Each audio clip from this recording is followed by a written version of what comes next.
bisita, sa mga kapatid kay Kristo, higit sa lahat sa ating mahal na Panginoon. Tayo na po'y dadako sa susunod na bahagi ng ating gawain, which is ang pag-aaral ng mga salita ng Diyos or tinatawag nating Bible study. Tayo po nandito ay nagpupuri at sumasamba sa ating Diyos sapagkat ang Diyos natin ay walang katulad, ang Diyos natin ay malakas, wala siyang hangganan, siya ay walang limitasyon, walang imposible sa Kanya, at lahat ng bagay ay alam niya, lahat ng bagay meron siyang kontrol, at sa lahat ng bagay, lahat ng dako sa mundong ito, nandoon ang Diyos kasama natin, ang presensya niya ay kasama natin kahit saan, mapasa langit o mapasa lupa man. Yan ang pinag-aaralan natin, kapatid, na attributes o katangian ng Diyos na siyang naibigay sa atin at pinahayag sa atin ng mga salita ng Diyos sa Biblia. Last week, kapatid, pinag-aralan natin yung attributes of God, which is eternity and immutability. Ibig sabihin doon, ang Diyos ay walang hangganan, hindi siya nakapaloob sa panahon o oras, siya ay Diyos na bago pa nilikha ang mundong ito at nagkaroon ng panahon at oras, siya ay Diyos na at siya pa rin ay mananatiling Diyos kahit wala na yung panahon o oras. Meaning, He resides in eternity. Hindi siya confined sa oras or time or space. No? Kaya may ito mo sa Biblia that God is eternal, sabi nila. And if God is eternal, then God has the power to give us eternal life. No? Bibigyan tayo ng buhay na walang hanggan sapagkat ang Diyos ay walang hangganan. Yun ibig sabihin, kapatid, ng eternal and immutability. Pag sinabing immutability, kapatid, ng Diyos ay hindi nagbabago. Ang Diyos ay mananatiling Diyos kahit anong oras, kahit saan man. Nandito man siya sa lupa, siya pa rin ay Diyos. Nasa langit siya, siya pa rin ay Diyos. Sapagkat ang Diyos ay hindi pwedeng magbago. Ano kasi sabi natin kung the moment na magbabago ang Diyos, the moment na pinili ng Diyos na hindi na siya magiging Diyos, tayong lahat ay mamamatay at mawawalang kapuluhan sa mundong ito. Kasi ang Diyos ang naglikha sa atin. At kung ang Diyos ay nag-resign sa kanyang pagka-Diyos at nagbago ang Diyos, then tayong lahat ay mamamatay. Kaya nga naniniwala tayo na ang Diyos ay hindi nagbabago. That is immutability of God. Pero may umaga na ito, kapatid, babalik pupunta tayo sa susunod na katangian ng Diyos. Meron tayong there are two types of God attributes, di ba? Yung non-communicable, yung hindi na ipapasa, yung sa Diyos lamang. At meron din isa, yung communicable, yung pwedeng ipasa sa tao. Lagi natin nire-review yan. Pag sinabing non-communicable, ang Diyos lamang ang may hawak nito. Ano yung mga yan? Aseity, eternity, immutability. At ngayong umaga na ito, pag-aaralan natin is infinity and omnipresence. Sinabi ko last Sunday, kapatid, na ang immutability or hindi pagbabago ng Diyos or unchanging and eternity coexist with each other. Hindi pwedeng nagbabago ang Diyos, pero siya eternal. Kung ang Diyos ay eternal, ibig sabihin siya ay hindi nagbabago. No? At ngayon, kapatid, kapag sinabing infinity, ibig sabihin ng Diyos ay walang limitasyon at wala siyang hanggan. No? Ibig sabihin, wala siyang ending. Ang Diyos ay walang limitasyon. Tuloy-tuloy, unlimited, sabi nga nila. No? At kung ang Diyos ay unlimited o wala siyang limitasyon, then He is omni. Pag sinabing omni, altogether. Pag sinabing omnipresence, that means altogether present all the time. Lagi siyang nandyan kahit sa ang dako. That is the where. Pag sinabing omniscience or omniscience, ibig sabihin, alam niya lahat ng bagay. Altogether, He knows everything. And pag sinabing omnipotence, ibig sabihin, altogether powerful. No? Siya ay makapangyarihan sa lahat ng bagay. Pero ngayong umaga na ito, kapatid, we are going to discuss God's infinity and God's omnipresence. Kapag sinabing infinity, kapag from the root word finite, which means there is a limit, or from the word finere, which means finish. No? Pag sinabing finite, may katapusan. Kamukha ng tao, we are finite creatures. Mayroong hangganan or may finish line yung ating buhay. Sapagkat tayo mga nilikha lamang. Pero sinabi ng Biblia that God is infinite or infinite. Ibig sabihin, siya ay walang hangganan. Siya ay walang limitasyon. Siya ay walang katapusan. Yan ang ibig sabihin, kapatid, ng word na infinity. No? So, ang paniwala ko ganito, bakit ito mahalaga na ang Diyos ay walang hanggan o ang Diyos ay walang limitasyon? O bakit mahalaga na kailangan alam natin na ang Diyos ay infinite? No? Bakit? Kasi, kapatid, ito yung doktrina ng pagkakakilala ng Diyos na laging nakakalimutan ng tao. Ang Diyos ay Diyos.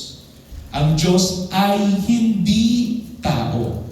Ang tao ay may limitasyon, may hangganan, may katapusan. Pero ang Diyos ay walang limitasyon, walang hangganan, at walang katapusan. Isa sa mga pinaka-importante, ngunit madalas na napapabayaan na katagihan ng Diyos ay ang kanyang pagkawalang hanggan. O ang tinatawag natin infinity. Kasi lagi natin ginagawang tao yung Diyos. Gusto natin yung kamukha natin siya na tao. Pero tandaan, ang Biblia ay malinaw na ang Diyos ay walang anumang hangganan o limitasyon sa kanyang pagka-Diyos, sa kanyang kaalaman, sa kanyang kapangyarihan, sa kanyang presensya, at sa kanyang pag-iral. Ibig sabihin, siya ay Diyos at mananatiling Diyos. Siya ay mananatiling walang hanggang may kaalaman. Siya ay mananatiling walang hanggang makapangyarihan. Siya ay mananatiling walang hanggan na nasa presensya natin siya kahit sa ang dako, mararamdaman natin ang kanyang presensya at ang kanyang pag-iral ay wala ding hangganan. Pinag-aralan natin yan na ang pinagkaiba ng isang tao sa isang Diyos. Ang tao ay may limitasyon, pero ang Diyos ay wala. Pero ano ginagawa ng tao? Ginagawa natin parang tao, yung Diyos. Ano ba yung kantang natutulog ba ang Diyos? No? Ang dun sa yung pinaka-essence ng kanta na yun, ang sinasabi ng author ng kanta na yun, na nagkakaproblema yung tao na yun, nagkakasuliranin siya sa buhay. So, iniisip niya, baka pinabayaan siya ng Diyos kasi ang Diyos ay nakatulog. So, yung tanong natutulog ba ang Diyos? Kasi para napapabayaan na ako ng Diyos Yun yung pinaka-essence nung kanta na yun. Pero ano yung sinagot ng kanta na yun? Hindi. Hindi natutulog ang Diyos. Kasi hindi naman tao ang Diyos na kailangan niyang matulog. Unlike ang tao ay may limitasyon. Siya ay napapagod. Pero ang Diyos ay hindi. He is omnipotence. Siya ay laging malakas. Siya ay laging mayroong kapangyarihan. So, dun natin kailangan isipin. Kasi, sabi nga ni R.C. Sproul, isang kanyang theologian, sabi niya, kung ang Diyos ay may hangganan, kung ang Diyos ay may limitasyon, then ang Diyos na ito ay hindi Diyos ng Biblia. Kasi malinaw na sa Biblia, ang Diyos ay walang hangganan. Wala siyang limitasyon. In fact, ang sinabi ng Biblia, ang Diyos ay hindi masukat. Kapatid, alam mo kung gaano kalayo ang 1 kilometro, amen? Kasi may hangganan yung 1 kilometro. After 1,000 meters, yun yung 1 kilometro. Kasi nasusukat. May hangganan. Pero ang Diyos, sabi sa Biblia, ay walang hangganan. Basahin natin sa Psalms 145 verse 3. Sabi ng David, dakila ang Panginoon, dakila si Yahweh, at sa papuri lubhang karapat-dapat, at ang ang kanyang kadakilaan ay hindi masukat. Kasi sabi nito ni David, kapatid, na ang Diyos, ang kanyang pagka-Diyos, ang kanyang pagkadakila, His greatness, is immeasurable. E pag sinabing hindi masukat, meaning wala siyang limitasyon, wala siyang ending, wala siyang hangganan. Unlike kapag sinabing 1 kilometro, dahil nasusukat yung 1 kilometro, alam mo na may hangganan yung 1 kilometro. Alam mo na may hangganan ng isang kilo ng bigas. Alam mo, paano yung 1,000 grams? 1 kilo. Alam mo, kapag 1 kilo na yung bigas, kasi alam mo, pupunta siya sa scale, nasusukat mo siya. Pero ang Diyos, ang sabi ni David, ay hindi masukat. Bakit? Dahil ang Diyos ay walang hanggan. Ang Diyos ay infinite. Wala siyang limitasyon. Ang Diyos ay hindi kayang sukatin sapagkat siya ay walang hanggan. That's very simple. Logic will say, kapag may hangganan, pwedeng sukatin. Tulad ng mundong ito. Dahil alam natin, ang mundong ito kung gaano siya kalaki, ito ay may hangganan. Kaya kaya natin siyang sukatin. Pero ang Diyos, walang hanggan. At kung ang Diyos ay walang hanggan, hindi masukat ang Diyos. Alam niyo yung kantang yung kinakanta natin, yung di kayang isulat ng lapis sa papel. Bakit? Kasi ang Diyos ay hindi natin mawari dahil sa kanyang hangganan. Yung kanta na yung kapatid niyo siya lyrics na ganito, ang hiwala ng kapangyarihan mong tangan. So, sorry, Sitrado. Hindi mailalarawan ng matalino mga nilalang. Bakit? Dahil ang Diyos na ay hindi masukat. Siya ay walang limitasyon. No? At kung ang Diyos ay walang limitasyon, wala siyang limitasyon sa kanyang pagka-Diyos, wala siyang limitasyon sa kanyang kaalaman, wala siyang limitasyon sa kanyang kapangyarihan, at wala siyang limitasyon sa kanyang presensya. Kaya ngayong umaga na ito, pag-aralan natin infinity or the infinite God and His omnipresence. Kapag sinabing omnipresence, kapatid, meron tayong dalawang word dyan. Omni means all together or all, and presence means the presence of God, yung kanyang naramdaman natin, yung kanyang pagka-Diyos. Dito, mapasa ibabaw ng mundong ito o mapasa langit man. Ang Diyos ay naroon kahit sa amdako. Yan ang ibig sabihin, kapatid, ng omnipresence. Ano yung ibig sabihin nito? Ipinahayag natin na ang Diyos ay walang anumang hangganan o limitasyon sa kanyang presensya. No? Pwedeng nasa langit siya at pwedeng nasa lupa siya at the same time. Pwedeng nasa langit siya, nakaupo sa trono, at pwede rin nasa impyerno siya at the same time. Meaning, ang Diyos sa kanyang pagka-Diyos, wala siyang limitasyon. In His infinity, can be anywhere He wants to be at the same time. No? Tignan natin, kapatid, sa Jeremiah 23, verse 23-24. Ako ba'y Diyos lamang sa malapit at hindi sa malayo? Ito yung tanong ng Panginoon sa mga Israelita. Ano yung sagot? Makakapagtago ba ang isang tao sa mga lihim na dako upang hindi ko siya makita?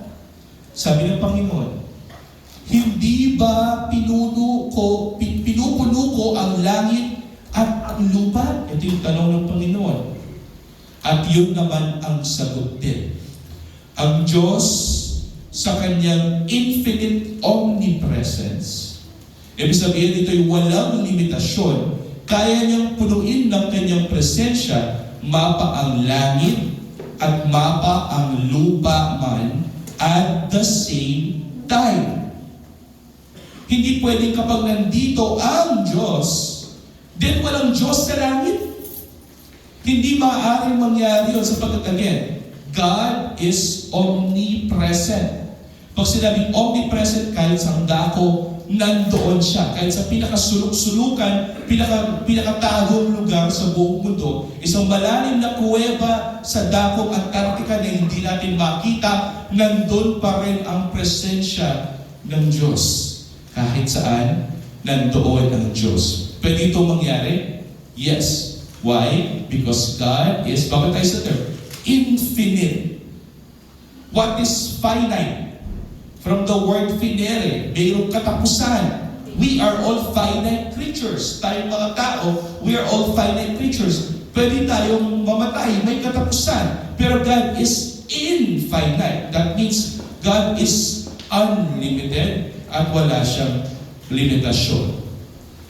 So, in theory and in conclusion, kung ang Diyos ay walang limitasyon or infinite, ibig sabihin, hindi siya pwedeng hatiin.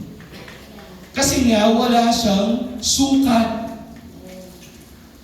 Hindi nga siya masukat, hindi ba? Ang sabi ni David, ang Diyos sa kanyang kadakilaan ay hindi masukat. He is always perfect and He is always infinite. At kung ang Diyos ay infinite o walang limitasyon, hindi natin siya kayang sukatan. So, in conclusion, siya ay laging 100%.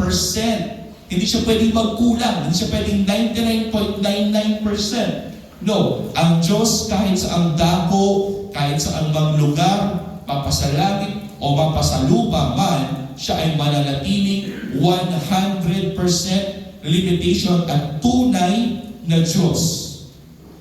Walang sukat na Diyos. No? Siya ay 100% na Diyos, mapasalupa, at the same time, siya ay 100% Diyos, mapasalangit man. No? Hindi porket nakita mo na si Jesus ay binabautismo sa tubig na siya ay Diyos. At nagsalita yung Ama sa langit, nagsasabi, "This is my Son to whom I am well pleased." And the Holy Spirit manifested Himself, nakita lahat ng mga tao, as a dove na lumabas. Hindi naman ibig sabihin nun that God cannot do that. Nakita nila that the Father and the Son and the Spirit are there as 100% God. Hindi hati. Hindi nila kaya hatiin ng Diyos. Like 33% na nasa langit, 33% yung nasa lupa, and 33% is the dove, which is the Holy Spirit. No. Siya ay 100% all the time. Pwede ba mangyari yan? Yes, because God is, again, babalik tayo sa kanyang attribute, infinite. Very good. Pag sinabing infinite, wala siyang limitasyon. Hindi kamukha natin. Kapag ako ay nandito sa City of Baluarte, hindi ako pwede na meron ding alien sa may Angeles. No. Dahil I am a finite creature. Meron akong limitasyon, nagagawa ko lang na ito. Ito yung kaya kong gawin. Pero ang Diyos, walang limitasyon sa Kanya. Ang Diyos ay buo at ganap na naroroon sa bawat lugar, sapagkat ang Kanyang pagka-Diyos ay hindi nalilimitahan ng espasyo. Sabi ko, kahit yung pinakakasulok-sulukan ng bundok ito, pinakatagong lugar sa bundok ito na hindi matuntun ng tao, nandoon ang presensya ng Diyos. Nandoon ang Diyos. In fact, sabi sa Biblia, kahit sa mismong impyerno, nandoon ang Diyos. Akala mo sa impyerno walang Diyos? No, nandoon ang Diyos. Ang kanyang kabanalan na siyang sumusunog sa mga makasalanan doon sa lugar na yun. Tandaan, God is a all-consuming fire. Kaya sabi sa Biblia, ang lake of fire, ang impyerno, which is full of fire, is the holiness of God. And if a sinner comes in contact with the holiness of God, ano yung mangyayari sa sinner? Siya ay mamamatay. Kaya nandun siya sa impyerno, at siya ay patuloy na namamatay walang hanggan. Nasasaktan na walang hanggan. At bakit ko ito nasasabi na pwedeng mayroong Diyos dito sa lupa at mayroon sa langit at the same time, pwede niyang gawin ito? Basahin natin. Noong ang Diyos ay gugunawin na ang Sodoma at Gomora. Sino may alam na Sodoma at Gomora? Sodoma at Gomorrah, kapatid, ay isang lungsod ng sinaunang Israel na ito'y makasalanang lungsod. So, anong ginawa ng Diyos? Gusto niyang ipakita sa mga tao ang kanyang katwiran at kanyang pagkakatol. Hinatulan niya ang Sodoma at Gomorrah. Anong ginawa niya? Nagpaulan siya ng apoy at asupre. Imagine na umulan ng apoy sa Sodoma at Gomorrah lang, hindi sa buong mundo. Kayang gawin ng Diyos yun? Amen. Because He is altogether powerful. Pero tingnan natin kung anong sinasabi ng Genesis chapter 19 verse 24. Basahin natin ito, kapatid. Nang magkagayoy, tandaan, ang Panginoon ay nasa lupa. Bakit natin alam na ang Panginoon ay nasa lupa? Kausap siya ni Abraham. Nakikita siya ni Abraham in the form of the angel of the Lord. Nakakausap siya ni Abraham na ang Panginoon ay nandoon at sinabi dito na ang Panginoon ay nagpaulan sa Sodoma at Gomorrah ng asupre at apoy mula sa Panginoon na buhat sa langit. In translation, kapatid, this is, in English, kapatid, then the Lord, which is Yahweh, rained upon Sodom, upon Gomorrah, brimstone and fire from the Lord, which is Yahweh, out of heaven. May dito mo dyan, kapatid, that there is God that is walking. Si Yahweh ay nandun sa lupa, nakausap ni Abraham. Pero ang nagpaulan ng mga asupre at apoy ay si Yahweh na nasa langit. That is on the same time nakausap ni Abraham si Yahweh. Pwede ba mangyari yan? Yes, because God is infinite and God has no limitation. Siya ay Diyos na dito sa lupa, nakausap ni Abraham, at siya rin naman ay nakaupo pa rin sa langit, at siya pa rin ay Diyos na nandoon sa langit, at nagpaulan ng apoy at asupre. Bakit ito nangyayari? Kasi, again, babalik tayo sa concept. Because God is infinite and God is omnipresent. Ano makikita natin dyan? Iisang pangalan ng Diyos, which is Lord or Yahweh.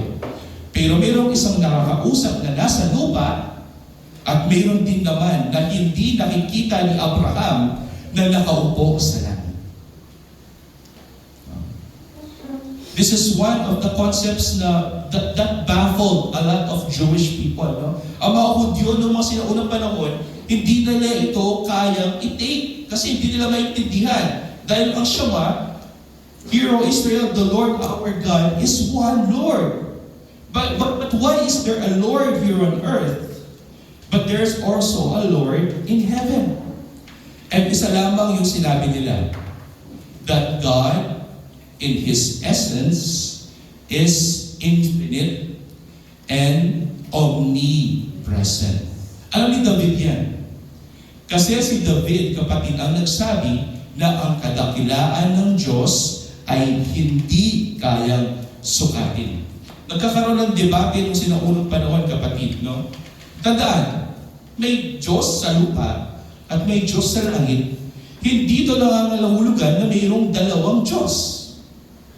No? Ito ay nangangahulugan na ang Diyos, in His infinite nature, can simultaneously be in heaven. Pag sinabi simultaneous, on the same time, ora mismo, ngayon ang Diyos ay nakaupo sa langit. At pwede rin ang Diyos ay nandito sa lupa, kasama natin. At pwede rin naman ang Diyos ay nasa ibang dako o nasa impyerno at the same time. That is infinity in His omnipresence. In fact, kapatid, this book in the Bible, which is Genesis chapter 19, verse 24, is one of the earliest books in the Bible that states that God can be omnipresent kahit saan. Nakikita natin siya bilang tao, o nakikita natin siya bilang anghel, siya ay Diyos pa rin, sapagkat ang kadakilaan niya hindi mawari at hindi masukat. Pero at the same time, siya ay Diyos din naman na nakaupo sa langit. Nangyayari yan, kapatid, sapagkat God is infinite. Hindi kamukha natin that we are finite. No? Hindi pwedeng nakaupo ako dito sa aking trono, tapos nandun ako sa ibang kaharian. Hindi pwedeng mangyari yon kasi tao lang ako. Pero ang Diyos, pwedeng mangyari sa Kanya. Sapagkat ang Diyos ay walang hanggan. Wala siyang limitasyon sa Kanyang pagka-Diyos. Si Yahweh ay kasama natin dito sa lupa, kahit siya din naman ay nasa langit. Dahil ang Diyos ay walang limitasyon at walang hangganan. Siya ay mayroong ganap na naroon mapasa langit o mapasa lupa man ng sabay. Pwede mangyari sa Kanya yun. Kasi ang Diyos, kapatid, ay hindi natin kayang hatiin. Ang Diyos ay hindi nahahati. Bakit? Kayo ba hatiin ang walang hanggan? Pag sinabi kong 1 kilometro, kaya mo bang hatiin yun? Oo. Anong kalahati ng 1 kilometro? 500 meters. Kasi kaya natin sukatin. Meron siyang hangganan, may limitasyon. It is finite, kamukha natin. But according to the Bible, God is infinite. Pag sinabi infinite, hindi siya masukat. Wala siyang limitasyon. At kung wala siyang limitasyon, therefore, logic will say, He is immeasurable. Hindi natin siya kaya sukatin.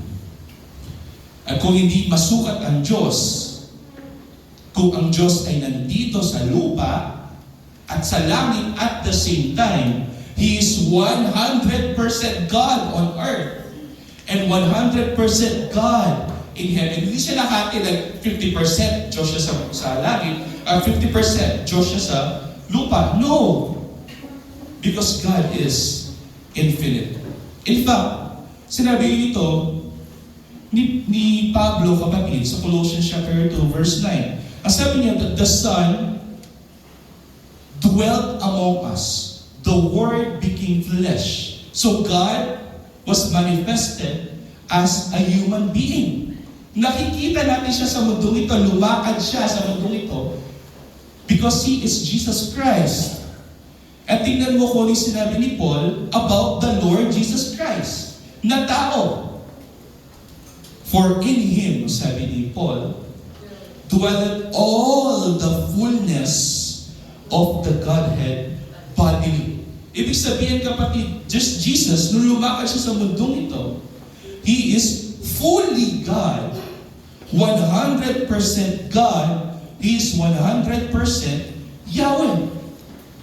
Same sa Genesis, kapatid, that there's a Yahweh na kausap ni Abraham, pero meron din Yahweh na nasa langit na nagpaulan ng apoy at asupre. And it is the same concept na sinabi din ni Paul that in Christ, He is 100% God in bodily form. Kaya nga naniniwala tayo that God, our Lord Jesus Christ is tinatawag natin hypostatic union. That He is 100% God and 100% man. In fact, no, basahin natin sa Tagalog, sapagkat sa Kanya nirahan ang buong kapuspusan ng pagka-Diyos sa katawan. That kahit siya ay nasa flesh o sa katawang tao, siya pa rin ay 100% God. Si Jesus, no? Ano yung mga title na binigay sa Biblia? Bilang anak, the Son. Bilang salita, the Word. Bilang Emmanuel, or God with us, ay 100% puspos ng buong pagka-Diyos habang siya'y nandito sa lupa. Pwede bang mangyari na ang Diyos ay nasa lupa, pero siya din naman ay nasa langit? Yes. Babalik tayo sa pinaka-concept natin. God is infinite. Wala siyang hangganan. Wala siyang limitasyon. Di kamukha natin mga tao. Na kung ako'y nakaupo sa trono at bababa ako sa aking mga constituents, kailangan kong iwan yung trono ko para puntahan sila. Amen. Pero ang Diyos, dahil wala siyang ganong restrictions, wala siyang ganong limitasyon, siya ay nakaupo sa trono at pwede niyang puntahan yung kanyang mga constituents habang siya'y nakaupo sa trono. Nakikita siya ng mga kanyang mga constituents sa isang barangay, pero nakaupo siya sa kanyang trono. Kaya gawin niya ng Diyos sapagkat ang Diyos ay Diyos at walang limitasyon sa Diyos. That is infinite. Kaya nga yung mga sinaunang Jews, kapatid, nag-struggle sila dito sa concept na ito. Mayroong isang Diyos eh. Diba kung isang Diyos at nakaupo siya sa kanyang trono, bakit natin siya nakikita dito sa lupa? Iniwan ba niya yung kanyang trono? Eh sabi niya, nasa trono siya lagi. Hindi naman niya pwedeng iwan yung kanyang trono sa langit kasi nga siya ay Diyos. Pero bakit natin siya nakikita sa lupa? Ito yung tanong ng mga Hudyo ng mga sinaunang panahon. Kaya mayroong famous na Jewish scholar, no? Although this is outside of our context. Ang Jewish scholar nito is very heretic. Heretic siya. Kasi nag-struggle siya dito sa concept na ito. Meron bang dalawang upuan ng trono sa langit? Sabi niya. Kasi parang mukhang dalawa yung Diyos eh. Sabi niya. Pero, tandaan, the earliest Jewish faith will clearly say that God is one. And there is but one God, that is Shema. Pero because God is infinite, and God is omnipresent, pwedeng nakaupo siya sa langit sa kanyang trono, at pwede din naman na nandito siya sa lupa at the same time. That is the only logical reason para ma-explain how come God can be both in heaven and in earth at the same time. In fact, basahin natin kapatid, this is one of the earliest scriptures na magpapatunay na ang Diyos nating si Jesucristo ay tunay na Diyos. Mayroong dalawang figure dito kapatid, mayroong dalawang persona. Pag sinabi kong persona kapatid, that means you can have a relationship with them. Remember, nung tinanong ka about sa deity, the chair has a being or meron siyang pag-iral. Pag sinabi kong being or pag-iral, ibig sabihin, existent siya. Meron siyang realidad. Nakikita niyo siya. Nanguupuan niyo siya. Amen po ba? So, the chair has a being. Pero it doesn't have a person. Why? Kasi hindi naman natin siya nakakausap. Hindi naman siya sumasagot sa iyo at hindi rin naman siya nakikipagrelasyon sa iyo. So technically, there is a being, which is the chair, but sometimes it can also happen that there is no person in a being. Pero tayo mga tao, we are human beings. That is our existence. Tayo mga tao, we are human beings, and each human being or individual has a unique persona. Pag sinabi person, it is unique to that being. For instance, kapag sinabi kong Mags Villaflor, sino yung iisipin nyo? Si Sister Mags. Alam niyo na agad. Kasi that is her person. Meron bang ibang Mags Villaflor dito? Wala. Kasi unique sa kanya yun. Pag sinabi Mags Villaflor, nakakapag-relasyon tayo, alam natin na siya si Mags Villaflor. Pero tingnan natin ito kapatid, in the earliest scripture, buksan natin yung ating mga Biblia, kapatid, and highlight this because this is very important. This is the prophecy na darating ang Messiah, which is the Lord Jesus Christ, at susupilin niya ang apat na beast o halimaw.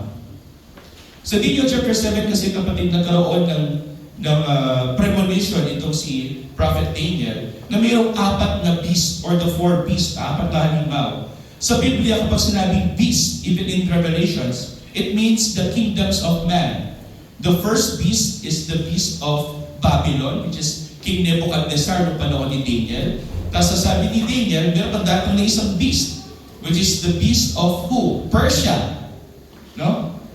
Tapos dating isang beast na sabi ni Daniel, which is the beast of Greece, or yung mga Griego. At meron isang darating na beast na sabi ni Daniel, which is the beast of Rome, o yung mga Roma, yung mga taga-Roman, mga Romano. So this is the progression na makikita mo, yung mga kingdoms of man na sasakop sa Israel. At noong mga panahon ni Daniel, mayroong isang beast na bumaba. Ito yung panahon ni King Nebuchadnezzar. Ito yung kingdom of Babylon. Kasi sunod-sunod silang silakop Babylon, Persia, Greece, then Rome. Di ba? Yung panahon ni Jesus Christ, sila ay nasukupan ng kingdom of Rome. Pero sa panahon ni Daniel, ito, this is King Nebuchadnezzar, mayroong bumaba na halimaw at may nakasulat. At ito yung nakasulat. Sa Daniel chapter 7, verse 9 to 10. Habang ako'y nakatingin, sabi ni Daniel, nakikita niyo ito, mga halimaw na ito. May mga trono inilagay, at ang matanda sa araw ay umupo. The Ancient of Times. That is an old name of God. No? Ang tawag kay God noong panahon, the Ancient of Times. Ibig sabihin, nandun na siya in the beginning. Nandun siya, Ancient of Times. So, pinakaunang panahon. Kaya ang tawag kay God noong unang panahon, the Ancient of Times. Kasi hindi siya pwedeng sabihin, hindi nila pwedeng sabihin ng kanyang pangalan. The Ancient of Times, which is God, ay umupo doon sa kanyang trono. At nakita ni Daniel, ang kanyang kasuotan ay kasing puti ng niebe, which is God. Ang buhok ng kanyang ulo ay gaya ng purong lana, which is symbolizes the honor of a king. At ang kanyang trono ay naglalagablab na sa apoy, at ang mga gulo nito ay nagniningas sa apoy, which means that He is about to give justice. Papatayin niya lahat ng kanyang mga kaaway. Hahatulan daw ng Diyos na nakaupo sa trono, which is the Ancient of Times, ang kanyang mga kaaway. Ang context dyan, kapatid, mayroong mga alibaw at lilipunin sila ng Diyos. In fact, sa text, may dumalay na isang ilog ng apoy at lumabas mula sa harapan niya. Libo-libo ang naglilingkod sa kanya at laksa-laksa ang nakatayo sa harapan niya, which is God. Lagi natin nakikita yan. Libo-libo yung mga nakapalibot sa kanya.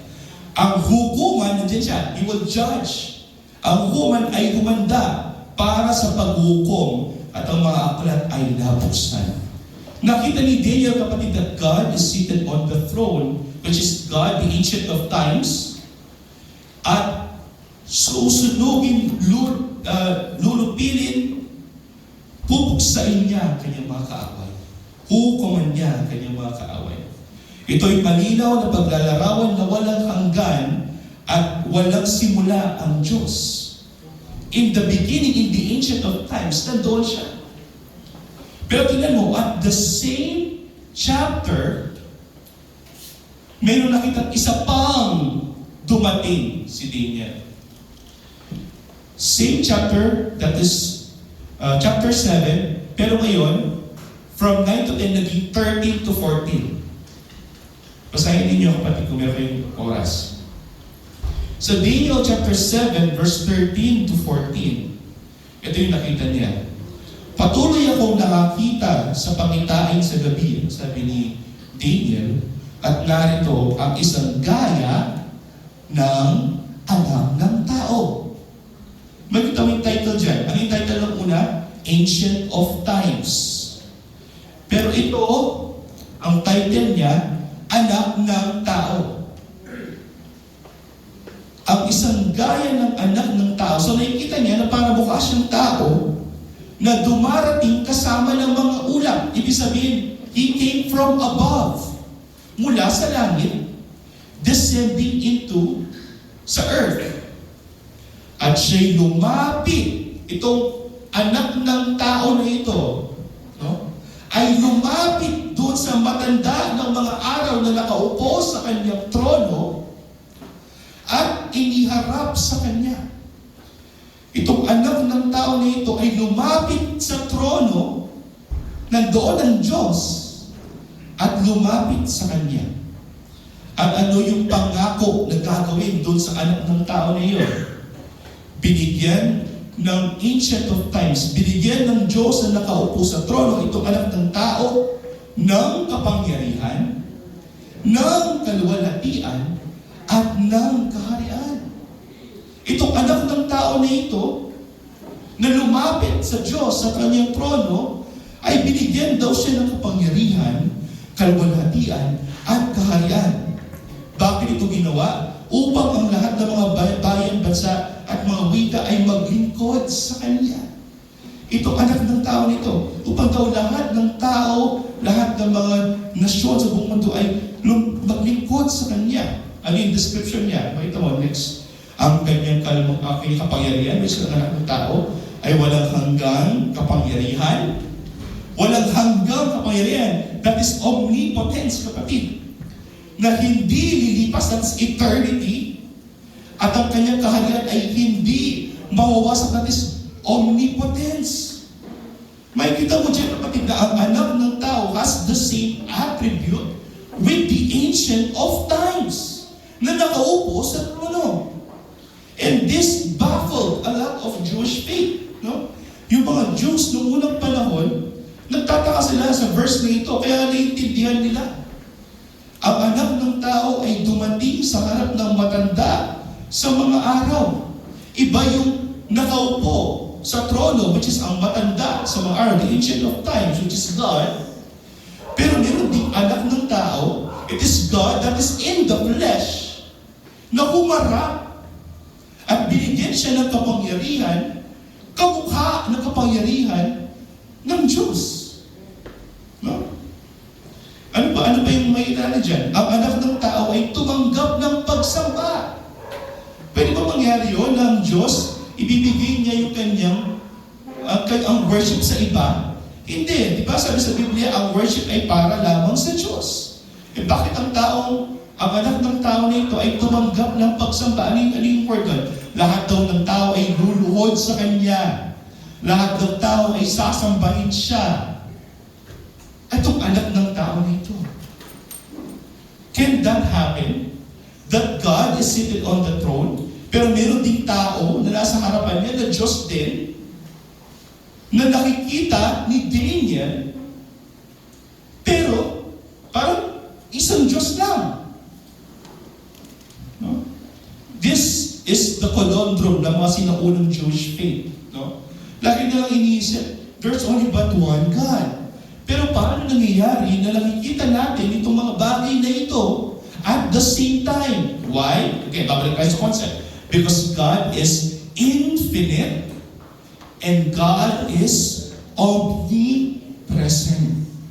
Kahit saan, pwede siyang nandoon. Tandaan, ito ay malinaw ng pagpapahayag na ang mahal na Panginoong Jesucristo ay Diyos. Hindi siya tao lamang. Hindi siya mere fact, the manifestation of a human being itself. No, but Jesus Christ is both 100% God and 100% man. Tignan natin ito, babalik tayo sa sinaunang panahon. Noong panahon ni David. This is a Old Testament writing in Psalms 110:1. Ang sabi nito ni David, sinabi ng Panginoon, which is Yahweh, that's capital L-O-R-D, sa aking Panginoon. Meron siyang Yahweh at meron siyang Adonai. That is a very New Testament thinking. Makikita natin mamaya.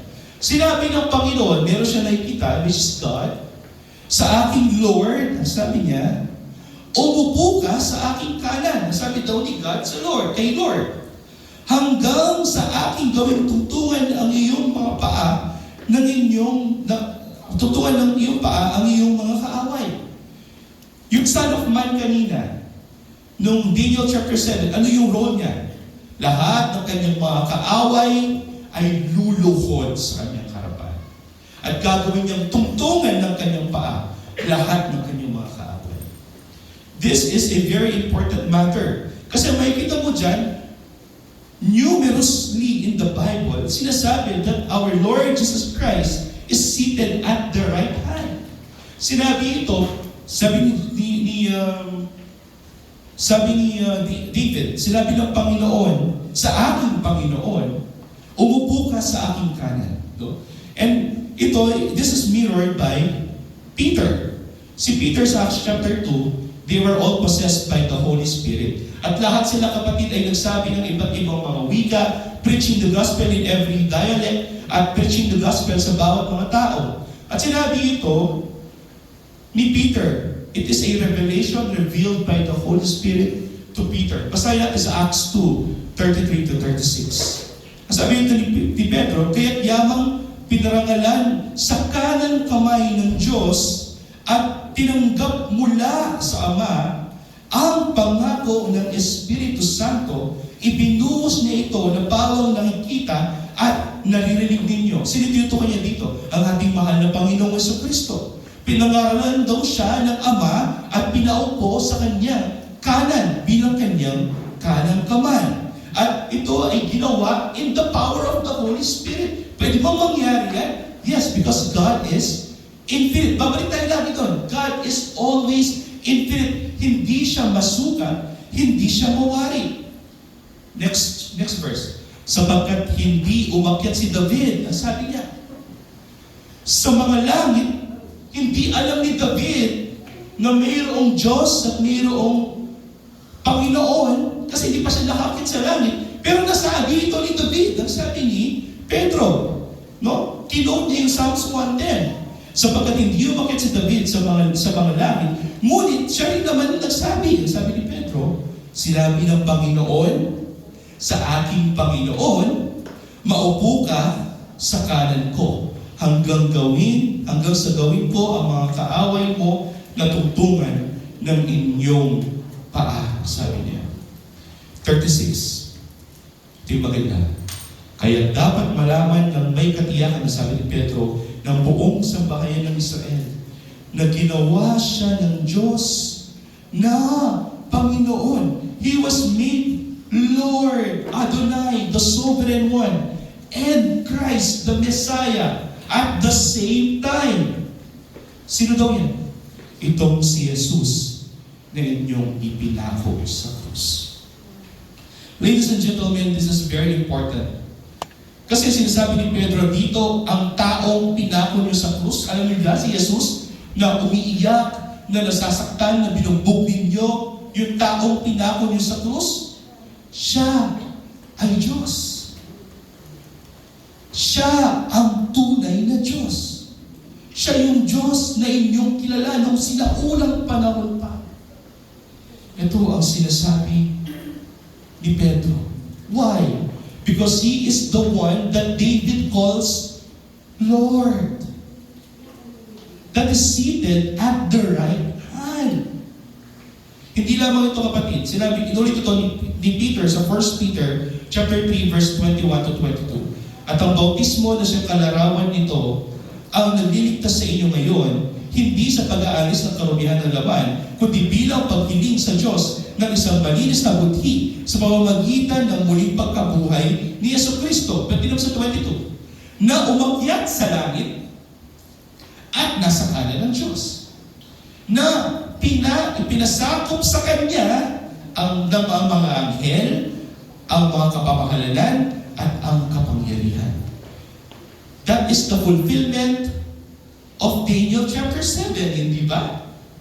That there was God, ancient of times, na nakaupo sa trono, at ibinigay niya sa anak ng tao lahat ng kapangyarihan, lahat ng kapamahalanan, mapasa langit o mapasa lupa man. Sa Hebrews 1 chapter 3, sabi dito, siya ang kalingningan ng kalwalhatian ng Diyos. So sabi ng Book of Hebrews, sino yan? Si Kristo. At tunay na larawan ng kanyang likas. At kanyang inilalayan ang lahat ng bagay sa pamamagitan ng kapangyarihan ng kanyang salita. No?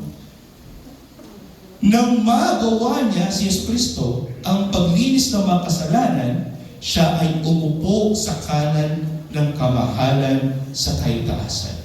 Pwede pong mangyari yun na nakikita ko na ang Diyos ay may trono, pero nakikita ko rin si Yesu Kristo na isa rin naman sa He is God.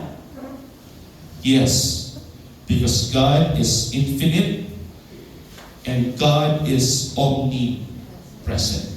In fact, sabi ni Pablo sa Ephesians chapter 1 verse 20, kanyang isinagawa ito kay Kristo, which is God, nang kanyang muling buhayin siya mula sa mga patay. The Ancient of Times, which is God, Binuhay niya si Kristo mula sa mga patay at pinaupo sa kanyang kanan sa sangkalangitan. Sa Colossians 3:1, kung kayo ngay muling binuhay na kasama ni Kristo, ay hanapin ninyo ang mga bagay na nasa taas na kinaroroonan ni Kristo na nakaupo sa kanan ng Diyos. God has no limitations. God is God wherever He is. Mapasalangit o mapasalupa man, nakikita natin siya bilang Kristo, bilang anak ng tao, at nakikita natin siya sa langit na nakaupo sa trono. He is the same God, one God. Because He is infinite and He is omnipresent. Ang sabi ko nga, paano natin nalalaman na sinasabi ni Jesus na siya ay Diyos? Yung mga Hudyo ay nagre-react. Noong mga panahon ni Kristo, sino yung high priest? Sige, clue, trivia. Yung mga kasagot nito, meron siyang points. Sino yung high priest? Yung priest ng templo ng mga Hudyo noong panahon ni Kristo. Si Caiaphas. Ang pangalan ng high priest na ito, na pinakamatalino at pinakamakapangyarihan sa lahat ng mga Hudyo, ay si Caiaphas. Nung mahuli si Kristo ng mga Romano at idinala kay Caiaphas upang hatulan si Kristo, ang ating mahal na Panginoong Jesucristo, ito ang sinabi sa kanya ni Caiaphas. Remember, Caiaphas is a Jew. Hudyo siya. At sabi ko nga, yung mga Hudyo ng mga unang panahon, they struggle with that. Daniel chapter 7, there is the Ancient of Times, and then there is the Son of Man. Isa lang ang Diyos. Bakit nangyayari yun? They are struggling with that, no? Pero here, it solidified itself. Na naiintindihan ni Caiaphas. Naiintindihan ni Caiaphas ang sinabi ni Kristo. Basahin natin sa Matthew 26, 62-65. Sinabi ni Jesus sa kanya, ikaw ang nagsabi, ngunit sinasabi ko sa inyo, sabi niya, mula ngayon ay inyong makikita ang anak ng tao na nakaupo sa kanan ng kapangyarihan at dumating na nasa mga ulap ng langit. Saan kasi natin nabasa yan? Daniel chapter 7, verse 13-14. At naiintindihan ito ni Caiaphas. Naiintindihan nito that he is the high priest. Alam niya lahat ng kasulatan ng Old Testament. At sinabi ito ni Jesus sa kanya, Caiaphas, alam mo, ako ngayon ang anak ng tao. No? Basahin mo natin sa 62. Tumindig at pinakapulong pari at sinabi sa kanya, wala ka bang isasagot? Ano itong ibigibintang ng mga ito laban sa iyo?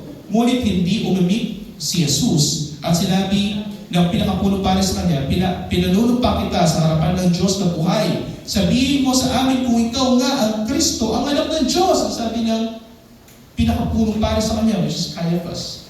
Ang sagot ni Kristo, ikaw ang nagsabi, ngunit sinasabi ko sa inyo, mula ngayon ay inyong makikita ang anak ng tao na nakaupo sa kanan ng kapangyarihan at dumating na nasa ulap ng langit. Paano natin malalaman na si Jesus claims to be God? Ang mga Hudyo, they react violently. Nung marinig ito ni Caiaphas, dahil naiintindihan niya, ano ginawa niya?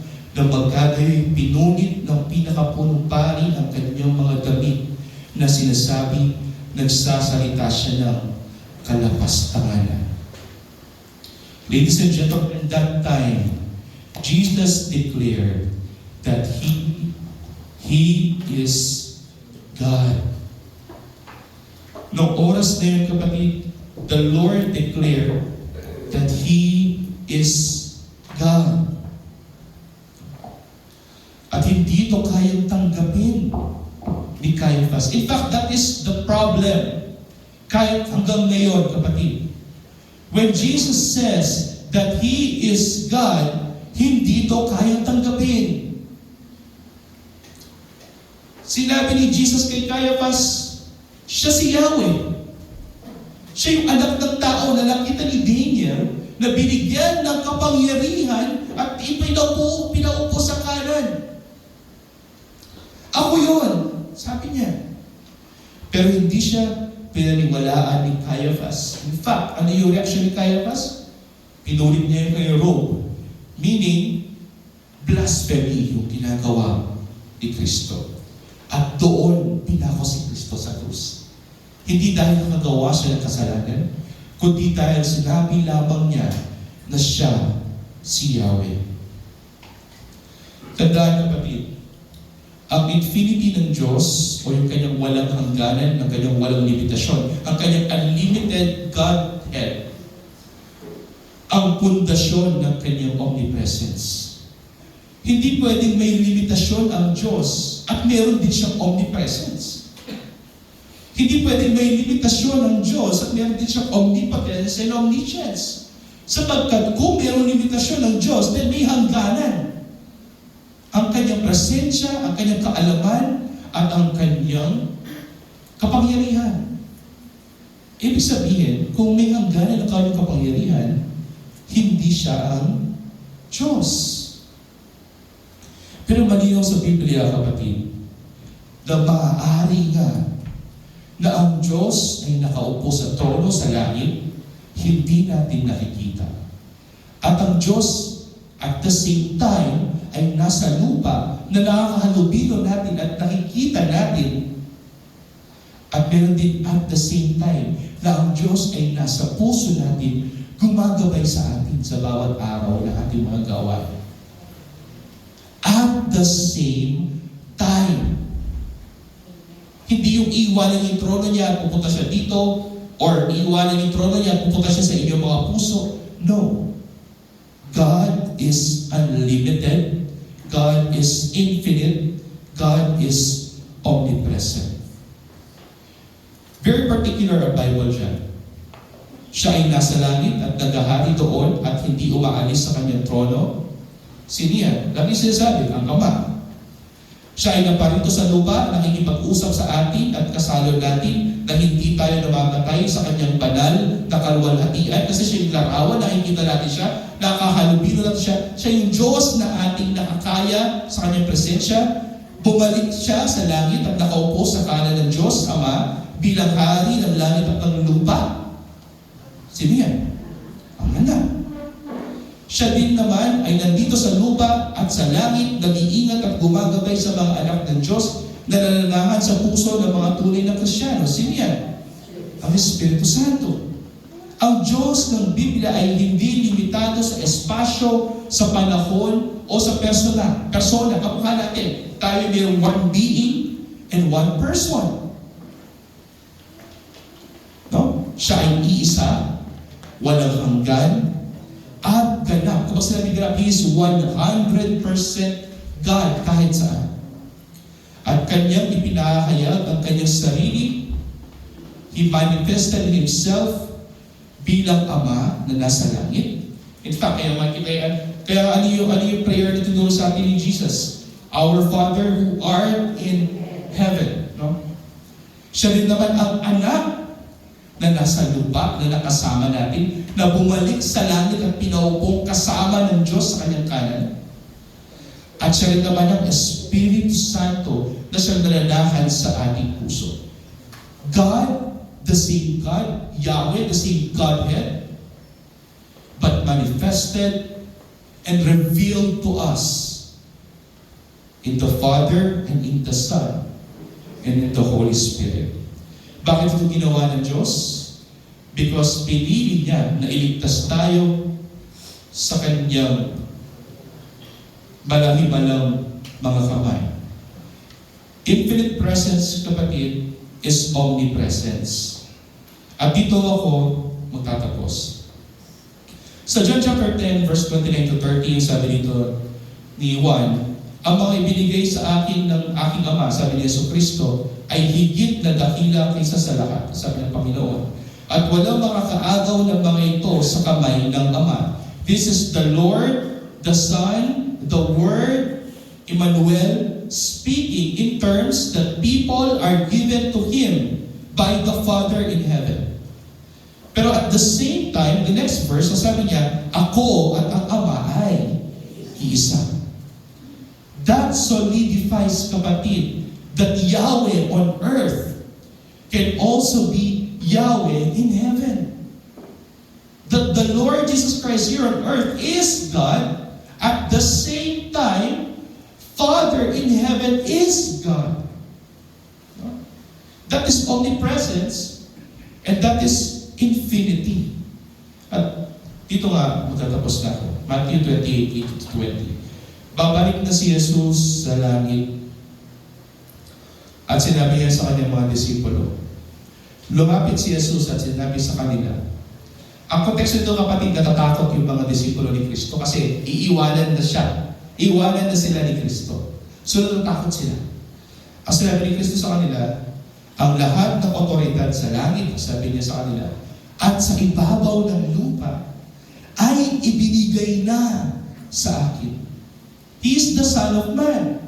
Na sinasabi sa Daniel chapter 7 na ibinigay ng Ancient of Times lahat ng otoridad papasalangit at papasalupa man sa Kanya.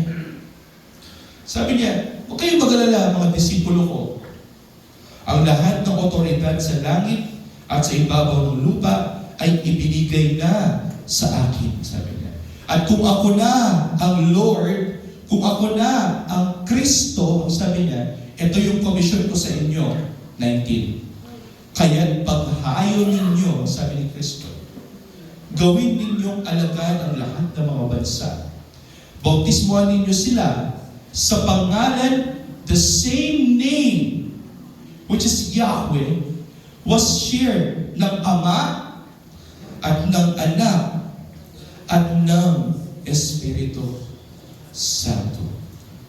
Can this happen? Yes. Babalik tayo sa concept. Because God is infinite. Because God is omnipresent. At ito yung maganda. At turuan silang sundin ang lahat ng mga bagay na inuutos ko sa inyo. At ito yung maganda. Sabi ng Panginoon, pangako niya, at narito, ako'y kasama ninyong palagi hanggang sa katapusan ng panahon. Imagine, lagi daw natin kasama ang ating mahal na Panginoon sa Kristo. Kaya ba niyang gawin yun? Yes, because He is God. And He is infinite. And He is omnipresent. Hindi naman natin siya kasama physically kasi hindi naman natin siya nakikita in the flesh. Pero kasama natin siya spiritually by the power of the Holy Spirit. That's the reason why the Holy Spirit is left para sa ating lahat upang siya ang maging boses ng ating mahal na Panginoong Jesucristo para sa atin. At upang tayo magbunga sa ngalan ng Panginoon. Kaya kung ikaw ay nalilito, kung ikaw ay mayroong problema, may pagsubok, may suliranin na dinaranas ngayong umaga na ito, tandaan, kasama mo ang Diyos. Kasama mo si Kristo. Pwedeng nasa langit si Kristo at kasama mo siya spiritually. Why? Because God is infinite and God is omnipresent.